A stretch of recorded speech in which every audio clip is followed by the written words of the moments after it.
사람이 의무감에 매여 생활하는 것은 좋은 일입니다. 마땅히 해야 할 의무인데, 지켜야 할 의무인데 그것조차도 지키지 않겠다고 하는 이들이 많기 때문입니다. 한국 남자들은 다 군대를 가야 하는데 군대 가지 않으려고 온갖 방법들을 동원하는 경우도 있습니다. 세금을 내야 하는데 절세를 넘어서 탈세하는 일에 골몰하는 경우도 많이 있습니다. 이와 달리 마땅히 내가 해야 할 의무니까 이것은 피하지 않고 해야 되겠다라고 생각하는 것 얼마나 좋은 일입니까? 그런데 의무감만으로 산다면 너무나 고달픈 삶이 될 수밖에 없습니다. 이게 의무니까 어쩔 수 없이 해야지 이런 마음으로만 살아간다면 너무나 피곤한 거죠. 힘든 것입니다. 의무감을 넘어서야 합니다. 신앙생활도 마찬가지입니다. 의무감만으로 신앙생활을 한다면 얼마나 힘들겠습니까? 또 주일이네, 교회 가야 되네, 예배 참여해야 되네, 이런 마음으로 주일이 되고 또 예배 자리에 나온다면 얼마나 힘들겠습니까? 안 갈 수는 없고 또 예배 자리에 안 가면 또 하나님이 뭐 벌을 내리실까 이런 생각이 들고 그래서 어쩔 수 없이 주일이 되어서 예배 자리에 나온다면 이게 의무감만으로 이 자리에 나왔다면 얼마나 힘들겠습니까? 오늘 본문에 보면 보아스가 의무감으로 행하는 것이 아니라 율법의 요구를 넘어서 넘치는 자비를 룻에게 베풀고 있는 것을 볼 수 있습니다. 의무감에서 자비심으로 넘어가고 있는 모습을 볼 수 있습니다. 오늘 성경 본문을 가지고 신자는 의무감을 넘어 넘치는 자비를 베풀어야 한다라는 주제로 말씀을 전하려고 합니다. 의무감으로 행하는 것조차도 힘든데 거기에다가 넘치는 자비를 베풀려고 하면 더 무거운 짐이다 라고 생각할지 모르겠습니다. 오늘 말씀을 통해서 보아스가 가진 태도, 넘치는 자비를 베푸는 것, 이것이 어떤 모습이었는지 한번 살펴보려고 합니다. 첫째로 보아스는 식사 자리에 룻을 초대했습니다. 둘째로 보아스는 룻의 법적인 권리를 보장해 주었습니다. 마지막 셋째로 보아스는 자기의 재산을, 자기의 소유를 허비했습니다. 이 세 가지가 의무감에서 자비심으로 넘어간 자의 모습임을 우리가 확인할 수 있습니다.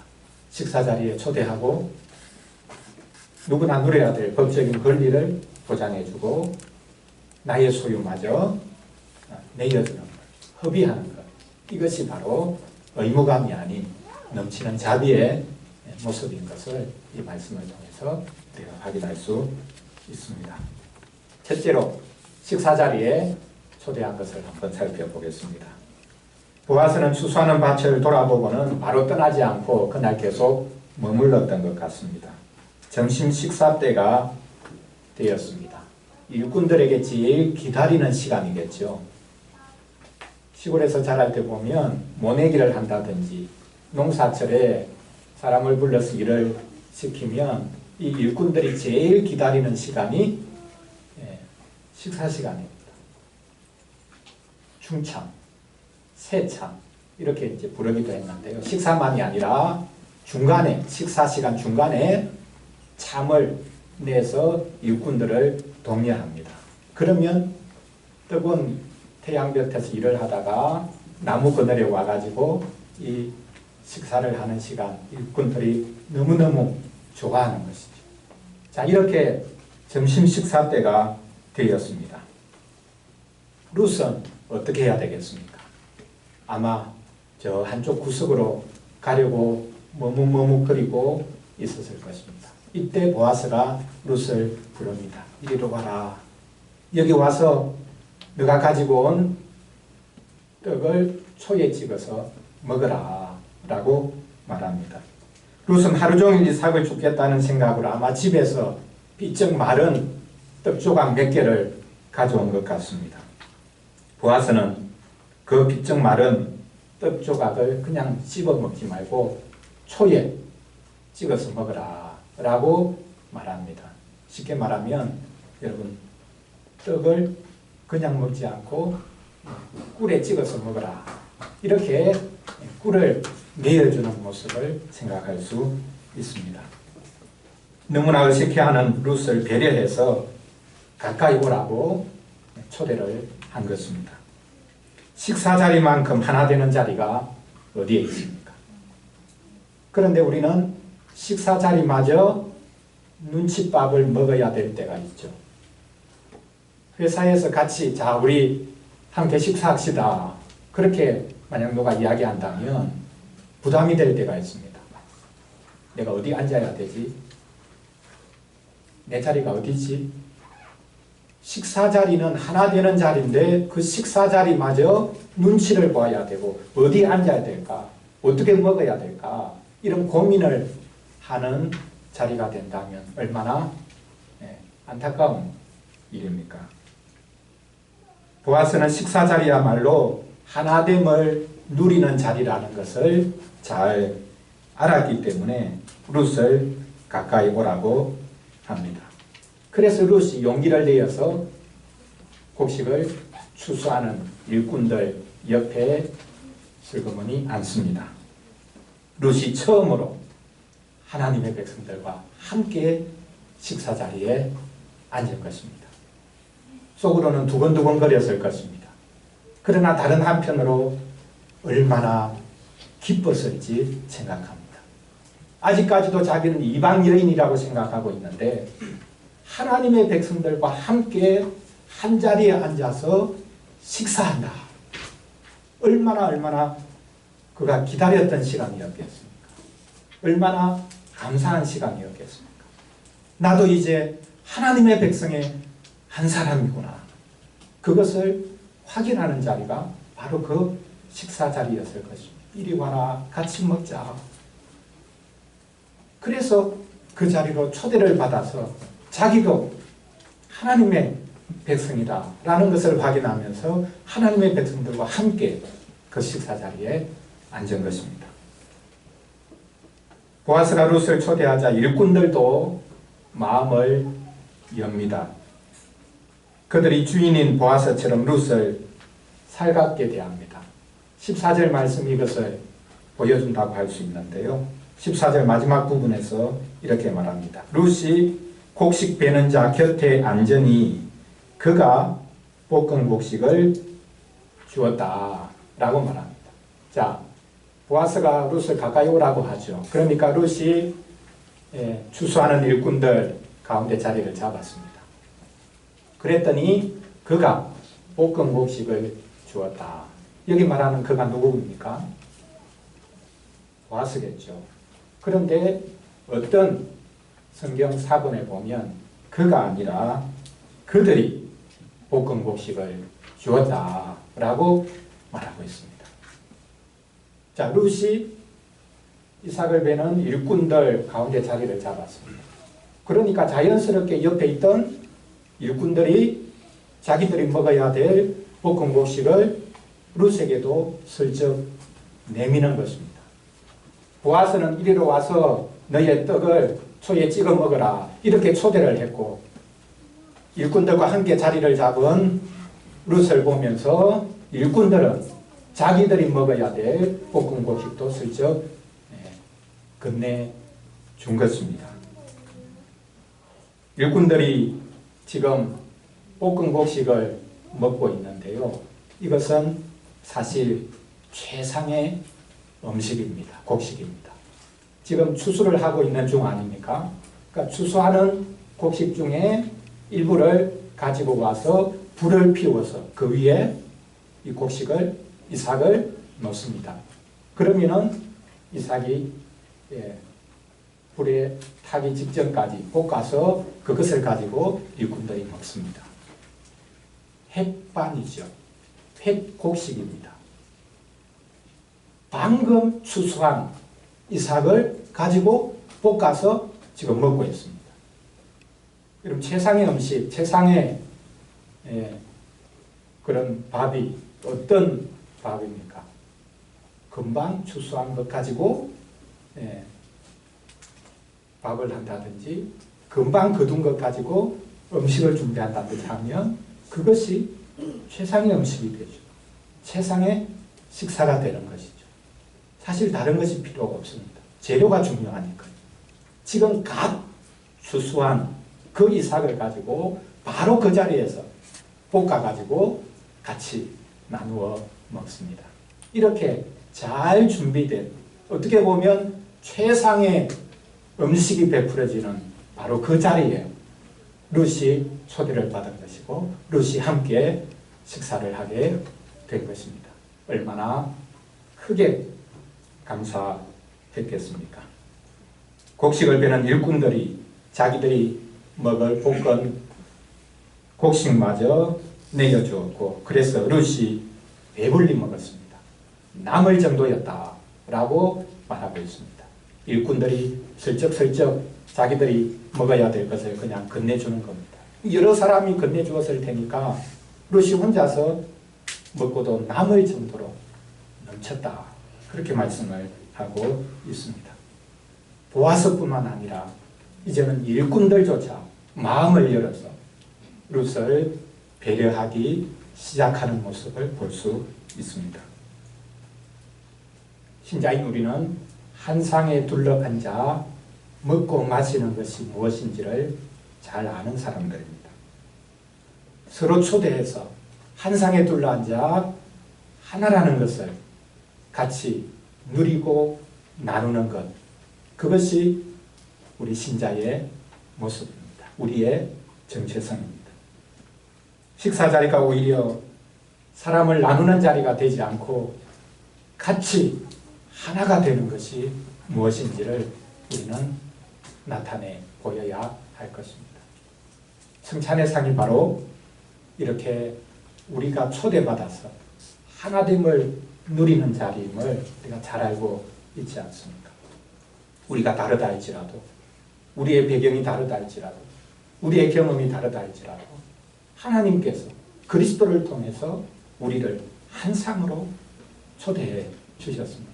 그 상에서 먹고 마신 우리는 이제 나아가서 새로운 상을 베푸는 것이죠.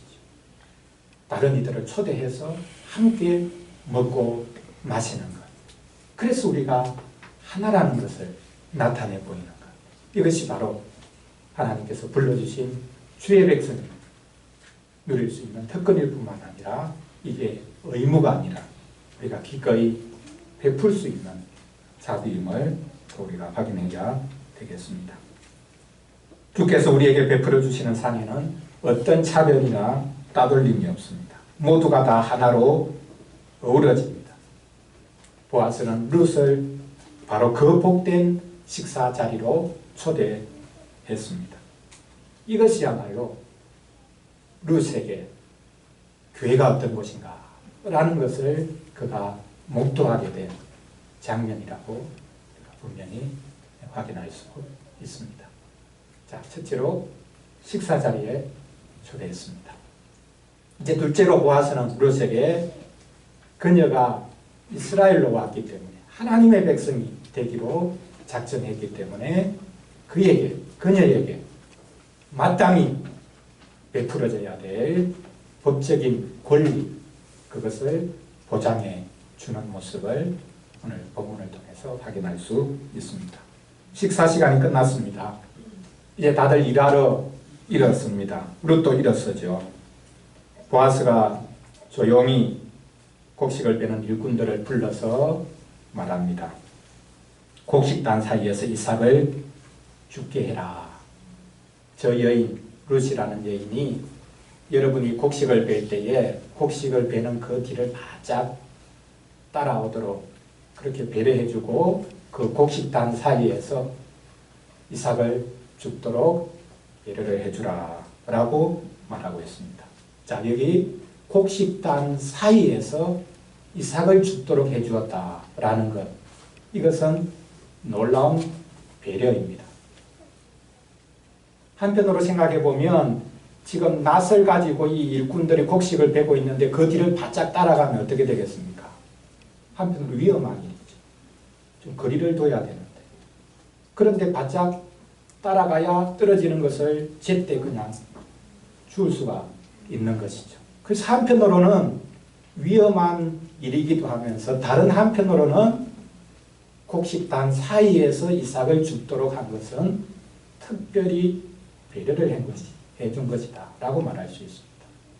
자, 이삭을 줍는 여인들이 있었을 텐데 어떻게 이삭을 주었겠습니까? 일상적인 것은 예를 들어서 고랑이 이렇게 쭉 있을 텐데 한 고랑 다 베고 나면 그 다음에 다른 고랑 벨 때에 이삭 줍는 여인들이 먼저 벤 그 고랑을 따라가면서 떨어진 이삭을 주었을 것입니다. 그런데 지금 보아스는 룻을 배려해서 곡식을 베는 그 뒤를 바짝 따라가면서 떨어지는 이삭을 죽도록까지 배려를 해주었습니다. 여러분, 그림 중에 프랑스 화가인 밀레가 그린 이삭 줍는 사람들 그림을 아실 것입니다. 여러분, 혹시 그 그림을 머릿속에 한번 떠올려 보십시오.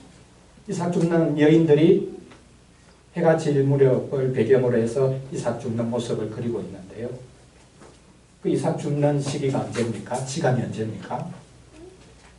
예, 추수가 다 끝나고 난 다음에 밭이 텅 비어있는 그곳에 남아있는 떨어진 이삭을 주었죠.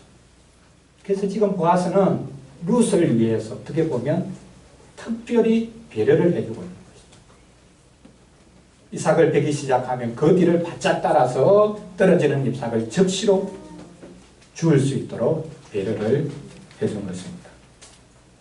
보아스는 룻의 법적인 권리를 보장해 주었습니다. 넘치도록 보장해 주었습니다. 룻이 과부가 아닙니까? 그리고 이방인이 아닙니까? 하나님께서는 그런 과부를, 이방인을, 나그네를 돌아보라고 하나님의 백성들에게 말씀하셨습니다. 신명기 24장 19절 말씀에도 분명하게 기록되어 있습니다.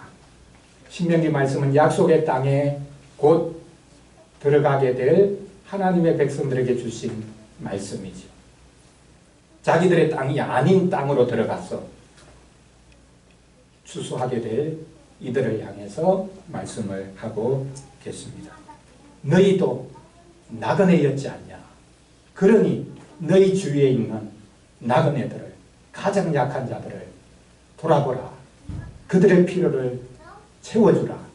그들의 권리를 보장해주라 라고 말씀하셨습니다. 내가 밭에서 곡식을 뺄 때에 그 한 무철 밭에 잊어버렸거든. 다시 가서 가져오지 말고 나그네와 고아와 가부를 위하여 버려두라. 남겨두라. 그리하면 내 하나님 여호와께서 내 손으로 하는 모든 일에 복을 내리시리라. 이삭을 베다가 한 뭉치를 떨어뜨렸습니다. 그러면 뒤를 돌아보고 가서 그것을 주워서 이삭 한 묶음으로 다시 묶어야 되는데 실수해서 떨어뜨린 것이 있으면 뒤돌아가서 그것을 다시 줍지 말아라. 그것은 나그네들, 고아와 가부들의 소유가 될 것이라 라고 말씀하셨습니다. 곡식 뺄 때에 싹쓸이 하지 말고 한 번 지나간 고랑은 다시 돌아와서 남아있는 것을 거두지 말라고 말씀하셨습니다. 무조건 직진하라는 것입니다. 일꾼들은 좋겠죠. 주인은 아마 좋지 않을 겁니다. 떨어지는 것이 많으면 주인으로서는 얼마나 속이 상하겠습니까? 일꾼은 좋겠죠. 그냥 설렁설렁 지나가기만 하면 되니까. 떨어진 것 신경 안 써도 되니까. 일꾼들을 배려하기 위한 목적이 아니죠. 나그네들을 위해서, 고아와 가부들을 위해서 하나님께서 남겨두라 라고 말씀했습니다. 어떻게 보면 가장 복된 직진입니다. 더 많이 얻고 누리기 위해서 앞만 바라보고 나가는 것이 아니라 남겨지는 것, 떨어뜨리는 것이 있다 할지라도 그것 돌아보지 않고 다른 사람이 누리도록 그냥 앞만 보고 나아가는 가장 복된 직진, 그것을 하나님께서 율법을 통해서 말씀해 주셨습니다. 보아스는 율법을 잘 알았기 때문에 룻에게 그녀가 누려야 될 법적인 권리 그리고 더 넘치는 것을 그녀에게 제공했다는 것을 알 수 있습니다. 보아스는 룻의 인권과 권리를 충분히 보장해 주었습니다. 보아스의 행동은 인권과 권리를 무엇보다 강조한 근대인의 모습처럼 보입니다. 나와 다른 이방인이라 할지라도 그들의 인권과 권리가 똑같이 중요하고 그 인권과 권리를 보장해 줘야 된다라는 생각, 이것이 사실 근대가 시작한 시점이 된 것이죠.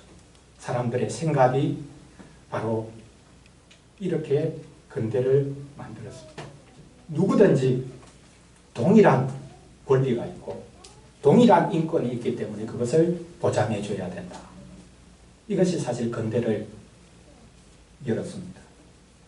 그러나 보아스의 행동은 근대인들의 모습을 보여주는 것이 아니라 믿음의 사람의 모습을 보여주었습니다. 보아스가 한 행동은 근대인의 심성을 대표하는 것이 아니라 믿음의 사람의 심성을 대표하고 있습니다. 그는 구약시대를 살고 있었음에도 불구하고 이방인을 배척한 것이 아니라 하나님을 믿겠다고 나온 이방인에 대한 동료애를 보여주었습니다. 가장 큰 동일함이 무엇인가? 같은 인종이라는 것이 아니고 같은 신분이라는 것이 아니고 같이 하나님을 섬긴다라는 이것만큼 우리가 하나 될 수 있는 것이었고 이것만큼 우리가 서로 같다는 것을 고백할 수 있는 것이 없다라는 것입니다. 룻은 아직까지도 자신을 이방 여인이라고 생각하고 있지만 보아스는 이방 여인으로 보고 있는 것이 아니라 하나님의 백성의 한 사람으로 보고 대하고 있습니다. 믿음의 자매로 대하고 있습니다. 룻은 바로 이것을 지금 보고 있습니다. 나를 믿음의 사람으로, 믿음의 자매로 대하고 있구나. 이것을 룻이 느끼면서 얼마나 그 마음속에 큰 감격, 다른 한편으로는 눈물마저 흘렸겠습니까? 정말 눈물을 머금고 이곳까지 왔는데 여기에서도 나 혼자인가? 그런 생각을 할 수밖에 없는 상황인데 자기를 전적으로 받아주는, 너도 하나님의 사람이다. 너도 하나님의 여인이다. 라고 받아주는 이 모습을 그가 지금 경험하고 있습니다. 우리는 사람을 대하는 방법이 아니라 사람이 누군지를 분명히 알고 있는 사람들입니다. 그래서 기독교인인 우리는 사람을 제대로 대할 수 있는 유리한 위치에 있습니다. 그 사람의 모습이 어떠하든지 심지어는 하나님의 형상을 완전히 잃어버린 것 같은 사람이라 할지라도 원래 우리는 하나님의 형상으로 지음받은 존재들이다 라는 것을 알고 있기 때문입니다. 보아스는 룻을 식사 자리에 초대했을 뿐만 아니라 그녀가 하나님의 백성으로 마땅히 누려야 될, 한 인간을 넘어서 하나님의 백성으로 누려야 될 그녀의 권리를 철저하게 보장해주고 있는 모습을 볼 수 있습니다. 마지막 세 번째입니다. 보아스는 자기의 소유를 허비하고 있습니다. 보아스의 배려가 더 나아가죠. 일꾼들에게 더 명령하는 게 있습니다. 처음에 일꾼들에게 명령한 건 뭡니까? 룻이 바짝 따라서, 여러분 뒤를 따라서 이삭을 줍는 것, 그것 저리 가라고 하지 말아라. 그걸 잘 배려해 주어서 너희들이 꼭 떨어뜨리는 거 있으면 적시로 줄 수 있도록 배려해 주라 라고 했습니다. 그것으로 끝나지 않죠. 한 가지 더 명령을 합니다. 어떤 명령입니까? 자, 이삭을 배다가 어느 정도 분량이 되면 이것을 묶어서 단으로 묶죠. 그런데 묶을 때에 벤 것을 다 단으로 묶지 말고 한 줌을 빼가지고 그냥 뒤로 던져버리라. 실수해서 베지 않았던 것 뒤돌아가서 다시 베지 말라 그 정도가 아니라 수거해가지고 거두어서 지금 단으로 묶고 있는데 묶고 있는 것 중에서도 한 뭉치를 빼가지고 뒤로 그냥 던져버리라는 거예요. 왜 이렇게 합니까? 왜 이렇게 명령합니까? 룻이 많이 죽을 수 있다. 수고해서 거두어서 이제 딱 단으로 묶기 직전에 슬쩍 모른 체 하고 한 뭉치를 뽑아가지고 그냥 버리라는 겁니다. 오지랖은 없죠. 이런 오지랖이 없습니다. 일꾼들이 아마 속으로 참 이상하다. 뭐 저 룻이 누군데 주인이 저렇게 오지랖을 떨고 있냐. 아마 이런 생각을 했을 것입니다. 뭐 룻이 좋아졌나? 이방 여인이라고 처음 보는 여인이라고 마음이 있나? 이런 생각을 했을지 모르겠습니다. 그런 게 아니죠. 믿음으로 지금 행하고 있습니다. 의무감을 넘어서 넘치는 자비를 베푸는 모습, 그것을 우리가 여기서 확인할 수 있습니다. 보아스는 믿음의 사람이 행하는 삶의 태도가 어떠해야 되는지를 분명하게 보여주고 있습니다. 그러면서 일꾼들에게 다시 신신당부를 합니다. 룻을 꾸짖지 말아라 라고 말합니다. 여기서 꾸짖지 마라 라는 말은 16절에서 책망하지 말아라 라는 말과 뉘앙스가 좀 다른데요. 먼저 자기 일꾼들에게 룻이 바짝 따라오면서 떨어진 이삭을 줍더라도 그것을 그냥 묵과하고 책망하지 말아라 했습니다. 거기서 이제 책망하지 말아라 라고 한 것은 바짝 따라오니까 뒤를 돌아보면서 여자라고 수치스러움을 느낄 수 있는 그런 말이나 행동 절대 하지 말아라는 겁니다. 쉽게 말하면 성희롱하지 말고 수치감을 느끼는 그런 행위를 일절 너희들이 하면 안 된다. 룻이 바짝 따라온다고 해서 뒤를 돌아보면서 그런 지붕거리는 그런 말들, 행동들을 절대 하면 안 된다라고 신신당부를 한 것입니다. 그런데 이번에 마지막으로 한 말은 꾸짖지 말아라 라는 것인데요.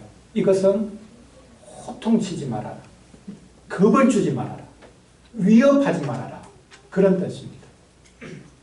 자, 여인 혼자 이삭을 주울 때에 겪을 수 있는 두 가지 상황을 지금 보여주고 있죠. 하나는 수치스러운 일을 경험할 수 있습니다. 다른 하나는 남자들 사이에서 여자 혼자 아주 위협을 느낄 만한, 두려움을 느낄 만한 그런 상황이 있을 수 있죠. 이 두 가지 상황을 막아주는 것입니다. 자, 일꾼들이 자기들이 수고해서 거둔 그 곡식, 그것을 단으로 묶기 직전에 이것을 한 뭉치 뽑아서 버리라고 했는데요. 그 뒤에 따라오는 룻에게 이 일꾼들이 어떤 마음을 가졌겠습니까? 내가 이 정도로 너를 배려하고 있다. 너 뭐 할래? 이런 태도를 취할 수 있죠. 그 곡식은 자기들 게 아닙니다. 주인의 것입니다. 주인인 보아스의 것입니다. 근데 마치 이 일꾼들이 자기 소유인 양, 내가 이렇게 빼서 던져주는데 너 뭐 할래? 다르게는 위협을 가할 수 있는 것이죠. 우리가 이렇게까지 하니까 너는 꼼짝없이 우리 말 들어야 돼. 이렇게 위협을 가할 수가 있는 것입니다. 그래서 한편으로는 수치심을 느끼는 말과 행동을 하지 말고 다른 한편으로는 위협하는 어떤 행위도 하지 말아라. 이렇게 말을 하고 있는 것을 볼 수 있습니다. 우리는 우리의 것이 아닌 것을 가지고 얼마나 사람들 위해 그것을 던져주면서 거들먹거리고 위협할 때가 많은지 모릅니다. 그렇게 하지 말라는 것입니다. 너희들도 하나님의 백성들이니 율법의 기쁨으로 순종하는 자가 되라. 아니 넘치는 자비를 베푸는 일에 동참하라 라고 보아스가 일꾼들에게 말을 하고 있는 것입니다. 우리가 자비를 베풀 때 조심해야 합니다. 성경 말씀에 의하면 자비보다 더 중요한 것은 공의입니다. 공의가 베풀어져야 되는데 공의가 베풀어지지 못해서 어려움에 처한 사람에게 행하는 것이 자비입니다. 자비가 먼저인 것이 아니라 공의가 먼저죠. 공의가 제대로 세워지면 사실 자비를 베푸지 않아도 됩니다. 우리나라 같은 경우에 해마다 연말이 되면 불효기업도 없이 성금을 거두지 않습니까? 방송도 하면서 누가 얼마 냈다 얼마 냈다. 이런 돈 내는 사람들이 자기 이름을 내기 위해서 그렇게 뭐 기업도 마찬가지고 하는 경우가 많은데요. 자비를 베푸는 사람은 내가 이 정도로 내는데 나는 수고해서 이렇게 거두어서 내가 누릴 수 있는 걸 당신들에게 베푸니까 당신들은 수고도 안 하고 이거 먹지 않냐. 부끄러운 줄 알아라. 이런 태도를 취하기가 쉽죠. 근데 여러분 정반대가 돼야 됩니다. 자비를 베푸는 사람이 부끄러워해야 됩니다.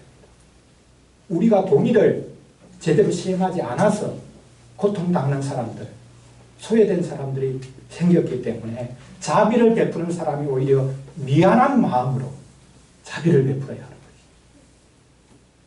그런데 우리는 자비를 베풀면서 그만한 태도를 취합니다. 이건 내 건데 내가 영원히 소유할 수 있는데 나누어 주니까 내가 얼마나 대단하냐. 당신들은 수고도 안 하고 이거 얻어먹으려고 하니까 미안한 줄 알아라. 이렇게 말하죠. 아닙니다. 자비를 베푸는 사람이 오히려 미안해야. 우리 사회에 이런 소외된 사람들이 생긴 것, 그것이 나의 책임이다.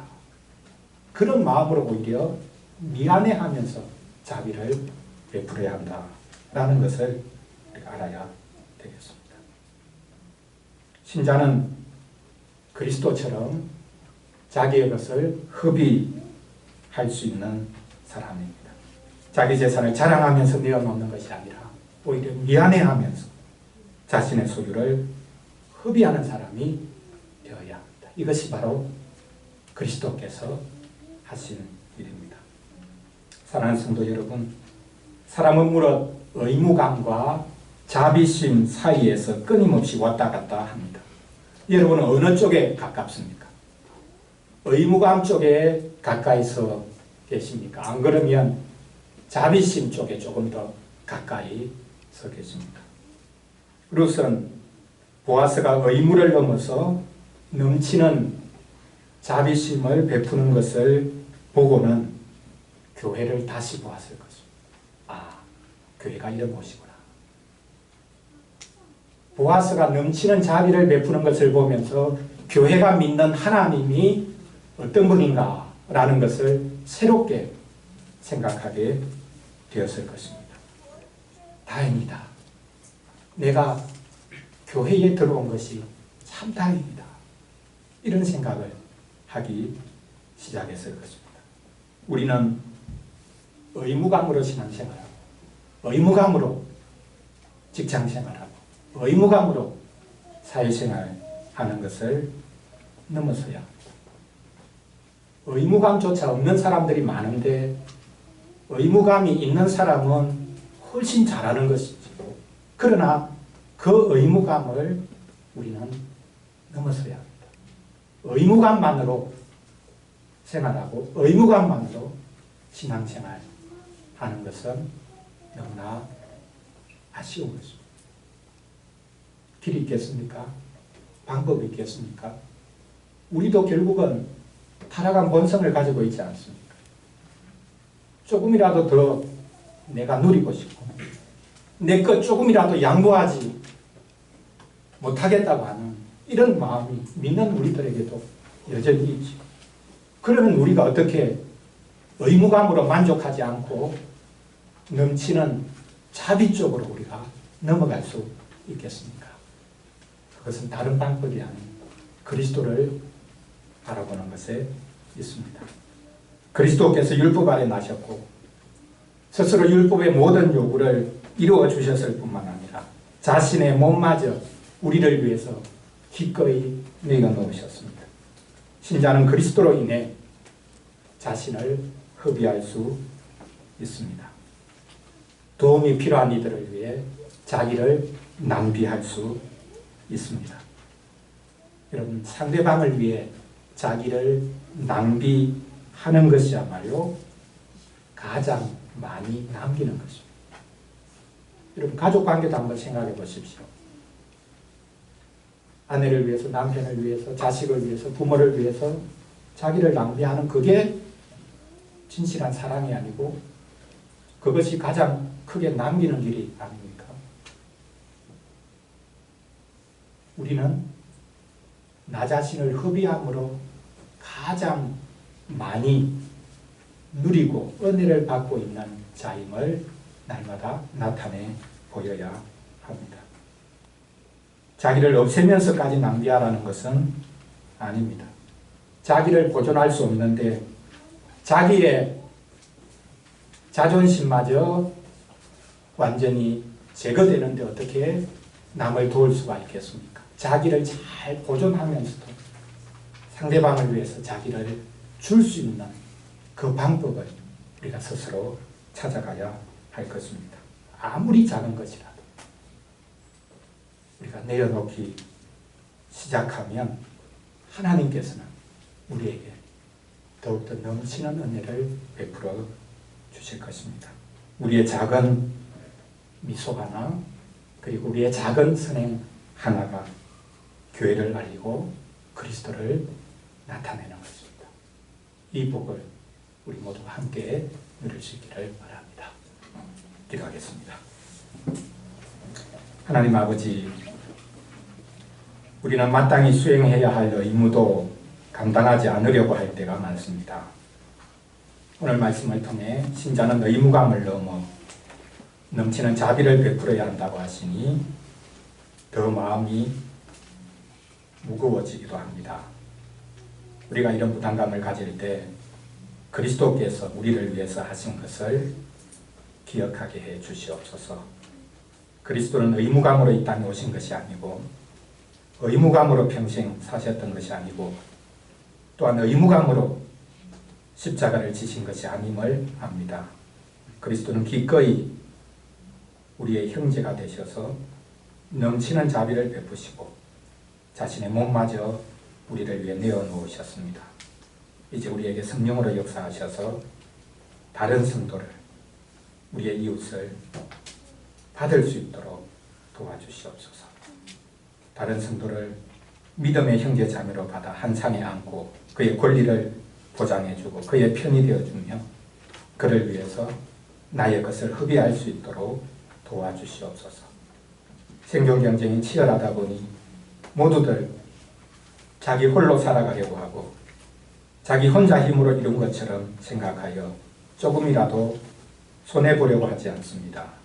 이런 세상 속에서 남을 위해서 살아가는 다른 종류의 사람이 있다는 것을 나타내 보여주시기를 원합니다.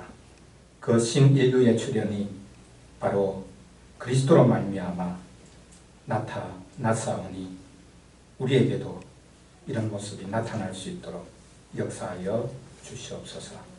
우리는 은혜가 무엇인지를 알기에 은혜 받은 자답게 지극히 작은 것이지만 은혜와 자비를 베풀며 살아가도록 도와주시옵소서.